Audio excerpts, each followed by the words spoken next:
भगवान की कृपा दृष्टि। एक बार पंढरपुर के श्री विठलनाथ और रुक्मिणी के बीच एक संवाद हुआ था। रुक्मिणी जी कहती है, रोज रोज इतने सारे भक्तजन आपके दर्शन के लिए आते हैं, फिर भी आप तो दृष्टि झुकाकर ही रहते हैं, किसी से भी नहीं मिलते, आखिर ऐसा क्यों? यह सुनकर भगवान ने कहा, जो केवल मुझे ही मिलने आते हैं उस पर ही मैं कृपा दृष्टि करता हूँ। लोग मंदिर में कौन कौन से भाव लेकर आते हैं वह सब मैं जानता हूँ। मंदिर में सभी लोग अपने लिए ही कुछ न कुछ मांगते हैं, मुझसे मिलने के लिए तो शायद ही कभी कोई विरला आता है। जो मात्र मुझसे मिलने श्रीमद् भगवत रहस्य के लिए आता है उसी से मैं नजरें मिलाता हूँ। भगवान के दर्शन के लिए पंढरपुर के मंदिर में इतनी बड़ी भीड़ इकट्ठी होती है कि सुबह वहां पहुंचा हुआ व्यक्ति शाम को ही दर्शन कर पाता। एक बार लक्ष्मी जी ने भगवान से पूछा, इतने सारे भक्त आपके दर्शनार्थ मचल रहे हैं, फिर भी आप इतने उदास क्यों नजर आ रहे हो?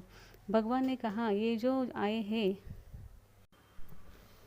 सभी स्वार्थी है, किंतु जिसके दर्शन करने की मेरी इच्छा है वह तुकाराम अभी तक नहीं आया है।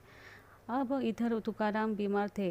वे बिस्तर पर सोए हुए सोच रहे थे कि विट्ठल नाथ जी के दर्शन के लिए मैं तो जा नहीं पाऊंगा, क्यों न वे ही दर्शन देने के लिए मेरे घर पर ही आ जाए।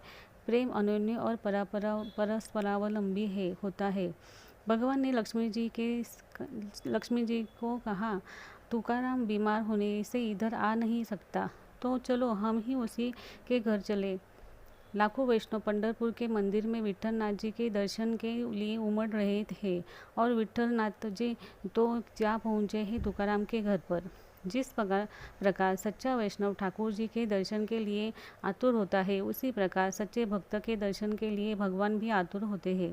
ध्रुव जी के समक्ष भगवान नारायण प्रकट हुए, किंतु ध्रुव जी ने आंखें नहीं खोली। भगवान ने सोचा कि इस तरह तो मैं कब तक खड़ा रहूँगा। ध्रुव जी के हृदय में तो तेजोमय प्रकट स्वरूप था, उसको प्रभु ने अंतर्धान कर दिया। अब ध्रुव जी व्यतीत हो गए, सोचने लगे कि वह दिव्य स्वरूप कहाँ अदृश्य हो गया। ध्रुव जी ने आंखें खोली तो अपने सामने चतुर्भुज नारायण को देखा। अब तो ध्रुव जी मानो भगवान का दर्शन नहीं कर रहे हैं, किंतु उनकी रूप ज्योति को पी रही है। बहुत कुछ बोलने की इच्छा है, किंतु कैसे बोला जाए, क्योंकि अज्ञानी जो ठहरे। अपने शंख द्वारा भगवान ने बालक के गाल को स्पर्श किया और उस मन में सरस्वती जागृत की। फिर ध्रुव जी ने भगवान की स्तुति की। प्रभु ने ध्रुव जी से कहा, मैं तेरी भक्ति से प्रसन्न हुआ हूँ, तू मुझसे चाहे मांग सकता है। ध्रुव जी ने कहा, क्या मांगू और क्यों मांगू, यह मेरी समझ में नहीं आ रहा है। आपको जो भी प्रिय हो वही मुझे दीजिए। आप तो मनुष्य को जन्म मरण के चक्र से मुक्त करते हो। आपको कामादि विषयों की इच्छा है से भजने वाला मूर्ख है। आप तो कल्पवृक्ष है। फिर भी वे मूर्खजन देहोपभोग के दर्शनार्थ हेतु ऐसे सुखों की इच्छा करते हैं कि जिन सुखों के कारण ही प्राणी को नरक लोक में जाना पड़ता है। जब आप कृपा करेंगे तभी यह जीव आपके दर्शन पहचान सकता है। आपकी कृपा प्राप्त होने पर ही यह जीव आपका दर्शन कर सकता है, आपको प्राप्त कर सकता है। मात्र साधना से ईश्वर दर्शन नहीं होता। कृष्ण कृपा साधना साध्य नहीं, किंतु इसका अर्थ यह नहीं कि तुम साधना न करो। साधना तो अवश्य करो, किंतु उस साधना पर विश्वास मत करो, अभिमान मत करो। साधना तो करनी ही है। साधना करते करते थका हुआ जीव दीन होकर रो पड़ता है, तभी भगवान कृपा करते हैं। ध्रुव जी से भगवान ने कहा, तू कुछ कल्पों के लिए अपने राज्य का शासन कर, उसके पश्चात मैं तुझे अपने धाम में ले चलूँगा। ध्रुव जी ने आशंका व्यक्त करते हुए कहा, मुझे अपने पूर्व जन्म की याद आ रही है।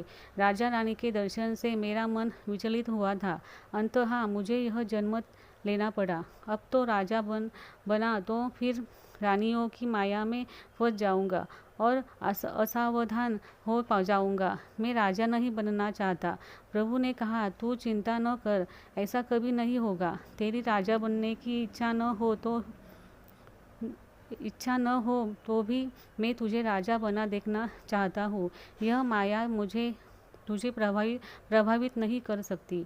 मेरा नियम है, जो मेरा पीछा करता है मैं भी उसी का पीछा करता हूँ। मैं तेरी रक्षा करूँगा। छोटे बच्चों को चाहे आनंद न होता हो, किंतु माता तो उसका श्रृंगार करने में आनंद मिलता है।